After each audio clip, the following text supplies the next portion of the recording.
Okay, magandang umaga sa ating mga minamahal na mga kapatid at sa ating mga ginigiliw na taga-subaybay. Purihin natin ang Diyos.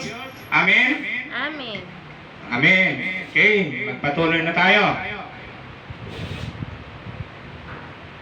What's happening in this world, I say, God, your will be done. But keep us safe. Sa Tagalog, ang digma na nangyayari sa sanlibutan natin, sasabihin natin sa Diyos, God, your will be done. No? But keep us safe. Okay?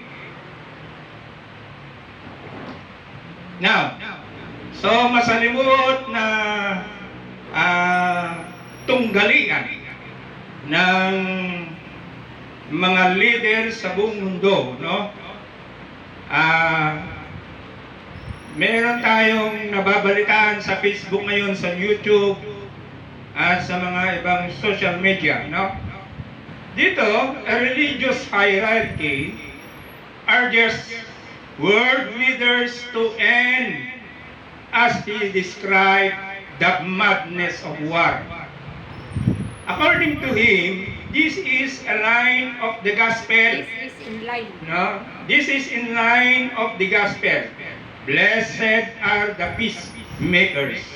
Kung maalala ninyo, yung Sermon on the Mount ng ating Panginoong Jesucristo, isa yung nasabi niya, na sambit niya, na turo niya, na blessed are those who are peacemakers. So, itong religious hierarchy na ito ay hindi siya takot na magsalita, na sasabihin niya sa mga tanyag ng mga leader sa buong mundo na into na ang digmaan. Okay? So, yan ang ngayon nakikita natin sa mass media, sa social media ngayon. Tignan na natin, sabi niya, the madness of war. No? Tapos, kaya niya nasabi yon dahil siya ay pinapairalan niya ang mabuting balita tungkol sa blessed are the peacemakers. So, ito yung pinapairal niya. Tingnan na natin yun. Ecclesiastes chapter 3 verse 1. Ito, dapat tayo ang mas nakakaalam dito, no? Kasi tayo yung talagang nag-aaral kung ano ba yung kung ano yung iniisip ng Diyos na nangyayari, no? Everything that happens in this world happens at the time God chooses. So, ang mga nangyayari dito sa sanlibutan ay may itinakda ng Diyos na oras na mangyayari. Although, ang mga propeta nagpropesiya na mayroong mangyayari ng ganito. Ngunit ang magtatakda sa pangyayari na yon ay walang iba kundi ang Diyos. Siya yung magtatakda ng oras na yon. Okay, tingnan natin. Kasi pinag-uusapan natin yung digmaan. Tawag ng religious hierarchy, madness of war. No? Tingnan natin. Ecclesiastes chapter 3 verse 8. It sets the time for love and the time for hate. Okay? The time for war and the time for peace. So, ang nagtakda ng oras kung bakit meron tayong digmaan, ang Diyos mismo. Siya mismo ang nagtakda doon. No, tapos sasabihin mo, into na yan. No, ang Diyos, meron siyang time na magtakda ng peace, kapayapaan. So, tayo mga nananalig sa Diyos, sa ating Panginoong Jesucristo, wala tayong karapatan na, Panginoon, tanggalin mo ito. No? Sasabihin na, totally, tanggalin na yon. No. So, kaya nga, pagpatuloy natin. sa Luke chapter 22 verse 42. Sabi niya, yun ay turo ni Kristo Jesus.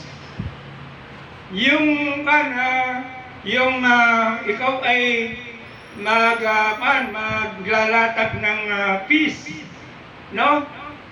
Pero sabi ng Panginoon Diyos, siya mismo magtatakda. The time for peace, siya mismo ang magtakda, ang Diyos mismo. No, kasi itong nangyayari na digmaan, itinakda ng Diyos yan na mangyayari. Sino ka naman na i-stop mo yun? No? Ngayon, pagpatuloy natin. Luke chapter 22 verse 42. Dito sa ehemplo ng ating Panginoong Jesucristo. Kung paano niya i-consider yung gusto ng Diyos, yung kalooban ng Diyos. Tignan natin. Father, He said, ito ay naganap nung nananalangin si Kristo Jesus sa kanyang Ama. Sabi niya, Father, He said, if you will, take this cup of suffering away from me. So, gusto ni Kristo Jesus na sana hindi siya mamamatay sa krus. No? Pero anong tuloy na sinabi ni Kristo Jesus? Not my will, however, but your will be done. So, mismo ang ating Panginoong Jesucristo, no, ang dapat masunod, yung kalooban ng kanyang Ama. Kalooban nga ng Ama, yung war, the time for war. No? Hindi sinabi ni Kristo Jesus, tanggalin mo itong cup na ito, cup of suffering away from me. No, pero kailangan masunod yung kalooban ng kanyang Ama. In the book of Isaiah, kalooban talaga ng kanyang Ama na si Kristo ay magdusa, mamatay sa krus, ibuhos ang kanyang dugo para tayo ay makatawad. Kaya nga sabi ni Kristo, but your will be done. No? So, dapat tayo ang nakakaalam dyan kasi talagang pinag-aaralin natin yung kung ano yung kalooban ng Diyos. Pagpatuloy natin. Ito, sabi niya, kung si Kristo nga, yung kapayapaan sa sanlibutan, mangyayari, hindi. Siya mismo nagsabi rito, Matthew 24:7, countries will fight each other, kingdoms will attack one another. Sino nagsasalita rito? Si Kristo Jesus. There will be famines and earthquake everywhere. Kaya meron tayong oil crisis. Tumaas lahat yung presyo ng gasolina, pati yung mga bilihin, tumaas. Ang gasol, 1,006. Ganon. Yun ang famine na tinatawag. No? Earthquakes everywhere. Tayo ay nanginginig dahil sa mataas ang mga bilihin. Yan ang earthquakes na sinasabi. Okay? So, si Kristo Jesus mismo nagsabi tungkol sa digmaan. At ang Diyos ang nagtakda ng digmaan.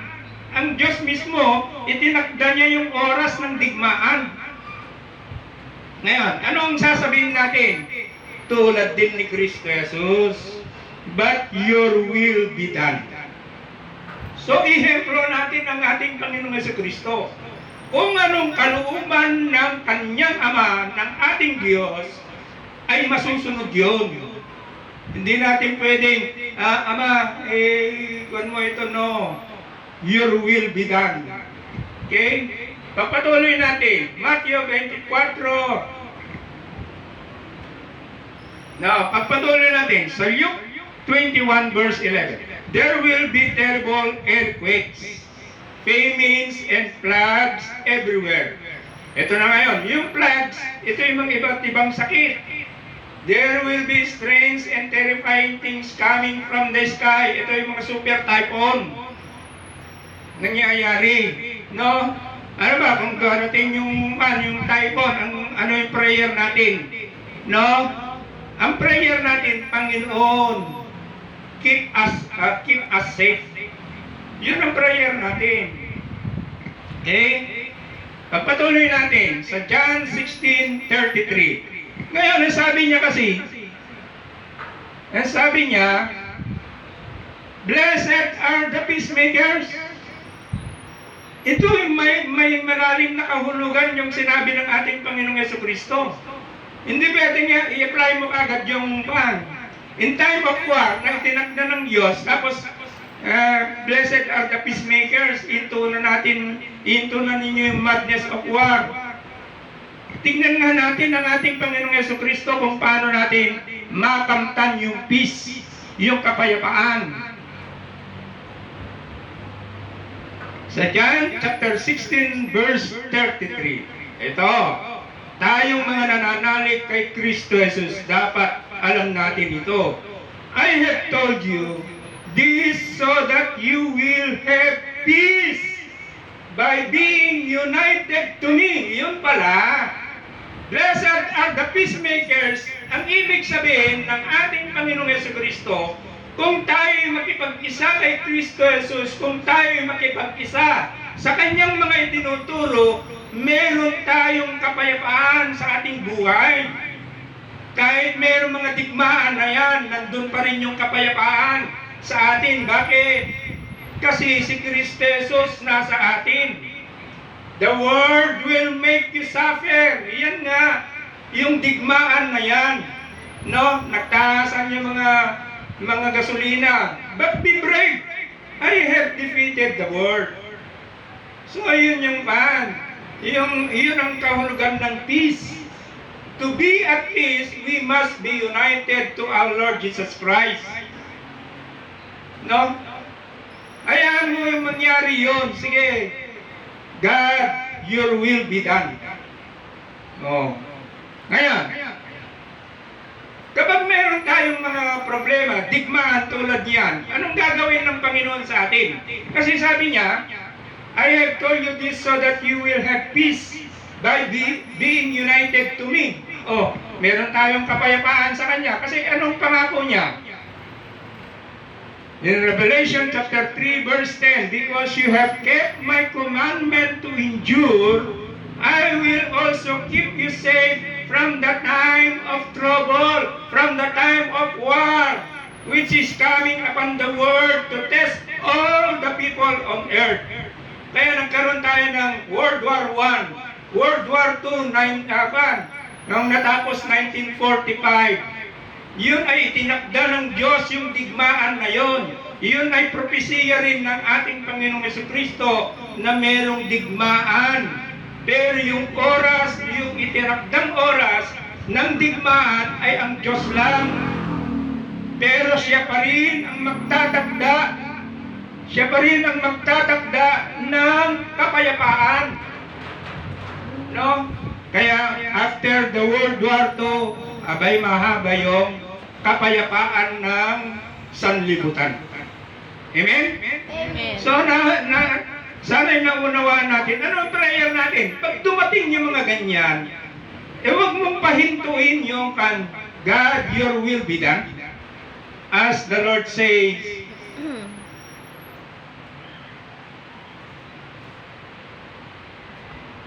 ang sabi ng ating Panginoong Jesucristo, isang halimbawa. Father, He said, if you will, take this cup of suffering away from me. Kasi ano ba yung suffering? Ito yung digmaan. Nagdudulot ng suffering ng tao. No? Take this cup of suffering away from me, not my will, however, but you will be done.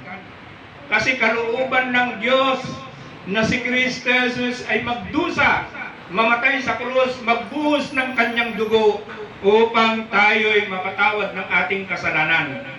So, malaking ehemplo ang ating Panginoong Jesucristo kung paano natin sasabihin, Father, your will be done. So, yun dapat ang nangyayari. So, itong digmaan na yan, hintayin natin ang Diyos ang magtakda ng kapayapaan. Ano? Doon sa mga leaders natin, simple lang. Sa mga leaders natin, no? Ang gagawin ng Diyos ganito. Nung si Cyrus the Great ng Persian Empire, pinili siya ng Diyos, si Cyrus the Great. I have chosen you as king of Persia in order to rebuild my temple. So si Cyrus the Great, pinili siya ng Diyos para sa ganon ay maitatag muli o maitayo muli ang pangalawang templo. So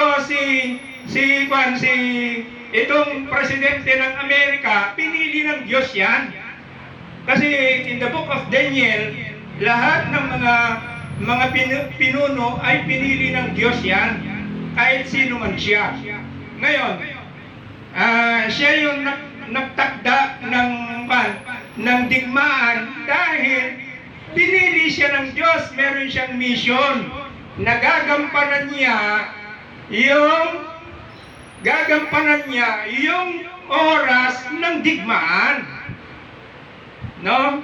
So, ang gagawin natin ngayon ay manalangin sa ating Panginoon Diyos na keep us safe. Until such time, God will set the time for peace. Amen? Amen. Okay, sana naintindihan natin yon. And God bless us all. Amen. Amen. Amen.